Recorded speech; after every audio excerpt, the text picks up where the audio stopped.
കഴിഞ്ഞ തദ്ദേശ ഭരണ തെരഞ്ഞെടുപ്പിന്റെ തൊട്ട് മുമ്പുള്ള ഒരാഴ്ച നമ്മൾ കണ്ടത് മുഴുവൻ രാഹുൽ മാങ്കൂട്ടം എന്ന വിഷയമാണ്.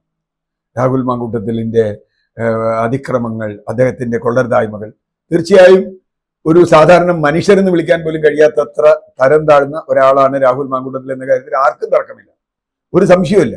പുതിയ പുതിയ തെളിവുകൾ വരുന്നു. മനുഷ്യത്വം തൊട്ട് തീണ്ടിയിട്ടില്ലാത്ത ഒരാളാണ്. അദ്ദേഹത്തിന് ഒരുതരം രോഗമാണോ എന്ന് പോലും എനിക്ക് സംശയിക്കാവുന്ന തരത്തിലുള്ള കാര്യങ്ങളുണ്ട്. വളരെ സ്ട്രാറ്റജിക്കലായി പെൺകുട്ടികളെ വീഴ്ത്തുകയും ഒക്കെ ചെയ്യുന്നുണ്ട്. പക്ഷെ അതിൽ ക്ലിക്ക് ചെയ്യാതിരുന്ന എന്തുകൊണ്ടാണ്? ഇത്രയൊക്കെ വന്നിട്ടും തദ്ദേശ തെരഞ്ഞെടുപ്പിനെ അത് ബാധിച്ചില്ല എന്ന് തന്നെയാണ് സത്യം. അതിനുള്ള 2-3 കാരണങ്ങളുണ്ട്. ഒന്ന്, കോൺഗ്രസ് ആദ്യമേ, പ്രത്യേകിച്ചും VD സതീശൻ ആദ്യം മുതലേ തന്നെ ഒരു നിലപാടെടുത്തു. ഇദ്ദേഹത്തെ ആദ്യത്തെ പരാതി കിട്ടിയ ഉടനെ തന്നെ സസ്പെൻഡ് ചെയ്തു, യൂത്ത് കോൺഗ്രസ് പ്രസിഡന്റ് സ്ഥാനത്ത് നിന്ന് മാറ്റി, പാർലമെന്ററി പാർട്ടിയിൽ നിന്ന് പുറത്താക്കി. ഇത്രയും കാര്യങ്ങൾ ആദ്യത്തെ പരാതിയിൽ. അപ്പൊ ലീഗലായി കേസൊന്നും വന്നിട്ടില്ല. അത് കഴിഞ്ഞ് കോടതിയിൽ വന്നു. ഇയാൾക്ക് കോടതി ഈ പരാതി അംഗീകരിച്ചു, ഇയാൾക്ക് ജാമ്യം കൊടുത്തു. എങ്കിൽ പോലും പരാതി അംഗീകരിച്ചു കഴിഞ്ഞപ്പോൾ ഒരു സംശയവും വേണ്ട, അയാളെ പാർട്ടിയിൽ നിന്ന് പുറത്താക്കി. ഇത്രയും എടുത്ത ഒരു ഘട്ടത്തിൽ അതിന്റെ പിന്നാലെ, കാരണം കേരളത്തിൽ ജനങ്ങളെ സംബന്ധിച്ചിടത്തോളം ജനങ്ങളുടെ ഏറ്റവും പ്രധാനപ്പെട്ട പ്രശ്നം ഈ രാഹുൽ മാങ്കൂട്ടത്തിൽ ഇങ്ങനെ ചെയ്യുന്നതാണ്. മറുവശത്ത് ശബരിമല കൊള്ള പോലെയുള്ള വലിയ വിഷയങ്ങൾ കേരളത്തിൽ കിടന്ന് കത്തുകയാണ്. അതൊക്കെ മറയ്ക്കാൻ, അതൊക്കെ മറച്ചു പിടിച്ച് ജയിക്കാൻ ഒരുപക്ഷെ എല്ലാ ചാനലുകളും, എനിക്ക് അത്ഭുതകരമായി തോന്നിയത്, എല്ലാ ചാനലുകളും ഇടതുപക്ഷത്തെ പിന്താങ്ങുന്നവരും അല്ലാത്തവരും ഒക്കെ രാഹുൽ വിഷയത്തിൽ ഊന്നുകയും അത് തെരഞ്ഞെടുപ്പിൽ ഒരു വിഷയമല്ലാതെ പോവുകയും ചെയ്തു. അതിന്റെ കാരണമാണ്, ഒന്നാമത്തെ കാരണം കോൺഗ്രസ് എടുത്ത നിലപാടാണ്.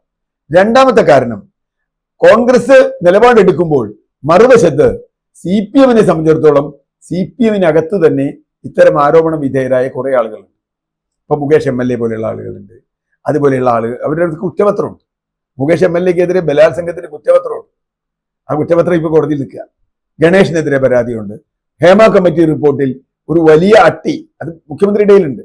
അട്ടി സിനിമാ രംഗത്തുള്ള സ്ത്രീകളുടെ പരാതികളുണ്ട്. ഈ പരാതി ഒക്കെ മറച്ചു വെക്കുകയും ശശിയെ പോലെയുള്ള ആളുകളെ കൂടെ നിർത്തുകയും ഒക്കെ ചെയ്തു കഴിഞ്ഞപ്പോൾ രാഹുൽ മാങ്കൂട്ടത്തിനെതിരെ ഒരു വിരൽ ചൂണ്ടുമ്പോൾ 4 വിരൽ CPM-നെതിരെ തന്നെ വന്നു എന്നുള്ളതാണ് ഒരു കാര്യം. മൂന്നാമത്തെ കാര്യം, ജനങ്ങളെ സംബന്ധിച്ചിടത്തോളം രാഹുൽ മാങ്കൂട്ടത്തിന്റെ വിഷയത്തേക്കാൾ ഗൗരവതരമായ ഒരുപാട് വിഷയങ്ങൾ ഉണ്ടായി. കേരളത്തിലെ എല്ലാ മാധ്യമങ്ങളും ശ്രമിച്ചാലും കേരളത്തിലെ ജനങ്ങളുടെ വോട്ടിംഗ് പാറ്റേണെ മാറ്റാൻ പറ്റില്ല എന്ന് തെളിയിച്ച ഒരു തെരഞ്ഞെടുപ്പാണ് ഞാൻ കണ്ടത്. കാരണം ശബരിമല പോലും കേൾക്കാതായി. ഒരു ദിവസം രാഹുൽ അങ്ങോട്ട് പോകുന്നു, രാഹുൽ പാലക്കാട്ട് പോകുന്നു, ചായ കുടിക്കുന്നു, അറസ്റ്റ് ചെയ്യുന്നു, അയാൾ ഇപ്പൊ പിടിക്കും, ഇപ്പൊ കിട്ടും എന്നൊക്കെ പറഞ്ഞ് ബഹളമയമായി അയാൾക്കെതിരെ പുതിയ പുതിയ പരാതികൾ വരുന്നു. ഇതൊക്കെ വന്നിട്ടും കേരളത്തിലെ ജനങ്ങൾ അവരുടെ ഈ തെരഞ്ഞെടുപ്പിലെ പ്രധാന പ്രശ്നം ഇതല്ല. ഇപ്പൊ CPM നേരിടാൻ പോകുന്ന പ്രശ്നം, CPM വീണ്ടും രാഹുലിനെതിരെ ഇപ്പൊ ഇതെടുത്തു. ഇനിയിപ്പോ ശബരിമലയിൽ അറസ്റ്റ് എങ്ങോട്ടാ പോണേന്ന് അറിയാൻ പറ്റില്ല. ശബരിമലയിൽ ഇവരൊക്കെ പ്രതീക്ഷിക്കുന്നത് പോലെ കടകംപള്ളി എങ്ങാൻ അറസ്റ്റിലായാൽ, ഇപ്പൊ തന്നെ ഹൈക്കോടതി ചീത്ത പറഞ്ഞിട്ടുണ്ട്, വല്ലാതെ ഇതുണ്ട്, ശങ്കരദാസിനെ എന്തുകൊണ്ട് അറസ്റ്റ് ചെയ്യുന്നില്ല എന്നുള്ളതൊക്കെ. എന്തെങ്കിലും അർത്ഥത്തിൽ അത് വന്നാൽ, തന്ത്രി എന്തൊക്കെ വിവരം കൊടുക്കുമെന്നറിയില്ല, തന്ത്രിയുടെ മൊഴിയൊക്കെ ചേർന്ന് വന്നാൽ അത് വലിയ തോതിൽ CPM-നെ തകർത്തു കളയും. കടകംപള്ളിയുടെ പേരിൽ കൂടി വന്നാൽ, വരില്ല എന്നിപ്പോ പറയാറായിട്ടില്ല, ഇനിയും തെരഞ്ഞെടുപ്പിന് 2 മാസത്തിൽ കൂടുതലുണ്ട്. ഈ തെരഞ്ഞെടുപ്പ് പ്രഖ്യാപിച്ചാലും അത് ഹൈക്കോടതിക്ക് തെരഞ്ഞെടുപ്പ് ഇത് ബാധകമല്ല.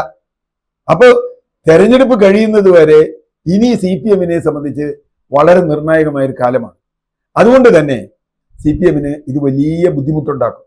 രാഹുൽ മാങ്കൂട്ടത്തിനെ മാത്രം ബേസ് ചെയ്തുകൊണ്ട് അവർ ഇനി എത്ര കാലം പോകും? ഇനിയിപ്പോ രാഹുലിനെ അറസ്റ്റ് ചെയ്തു, രാഹുലിനെ ഇനി ചിലപ്പോൾ ജാമ്യത്തിൽ വിടും. ഇപ്പൊ എന്ത് ചെയ്യും? പിന്നെന്താ ചെയ്യാനുള്ളത്? പിന്നെ കുറ്റപത്രം തയ്യാറാവണം. കുറ്റപത്രം തയ്യാറാവാൻ എത്ര മാസം എടുക്കും? കുറ്റപത്രം തയ്യാറായി വരുമ്പോഴേക്കും ഇലക്ഷൻ കഴിഞ്ഞിട്ടുണ്ടാവും. അപ്പൊ പിന്നെ എന്തായി? രാഹുൽ ഇത് തന്നെ പറഞ്ഞുകൊണ്ടിരിക്കും. ഇനി വേണമെങ്കിൽ വേറെ 2-3 പേരുടെ ആരോപണം കൂടി കൊണ്ടുവരാം. അതുകൊണ്ട് എന്താ കാര്യം? ഞാൻ പറഞ്ഞത്, കേരളത്തെ ബാധിക്കുന്ന ഏറ്റവും പ്രധാന പ്രശ്നമായി രാഹുൽ മാങ്കൂട്ടത്തിൽ വന്നില്ല. ഒരു കാര്യം കൂടി അതിൽ പ്രത്യേക ശ്രദ്ധേയമാണ്. പാലക്കാട് MLA ആണ് രാഹുൽ. നോക്കൂ, പാലക്കാട് തദ്ദേശ ഭരണ തെരഞ്ഞെടുപ്പിൽ ഇത്രയും വലിയ ബഹളം ഉണ്ടായിട്ടും പാലക്കാട് UDF പുറകോട്ട് പോയില്ല. അവിടെ BJP ഒറ്റയ്ക്ക് ഭൂരിപക്ഷം ഉണ്ടായിരുന്ന BJP-യുടെ ഭൂരിപക്ഷം നഷ്ടപ്പെട്ടില്ല. UDF-നല്ല നഷ്ടപ്പെട്ടത്, BJP-യുടെ ഒറ്റയ്ക്കുള്ള ഭൂരിപക്ഷം നഷ്ടപ്പെട്ടു. ഏറ്റവും വലിയ കക്ഷിയായിരുന്നുള്ളത് ശരി എന്ന് പറഞ്ഞാൽ കോൺഗ്രസ് ഇതരർക്ക് വലിയൊരു നേട്ടം ഈ രാഹുൽ വിഷയം കൊണ്ട് ഉണ്ടായില്ല. അതുകൊണ്ട് ഇനിയും അതിന്റെ പിന്നാലെ തന്നെയാണ് CPM പോകുന്നതെങ്കിൽ CPM വലിയ നഷ്ടമാണ് ഉണ്ടാകാൻ പോകുന്നത്. മറ്റ് വിഷയങ്ങളിലേക്ക് അവർ രാഷ്ട്രീയത്തെ കൊണ്ടുവരാൻ ശ്രമിക്കണം എന്നാണ് എനിക്ക് തോന്നുന്നത്.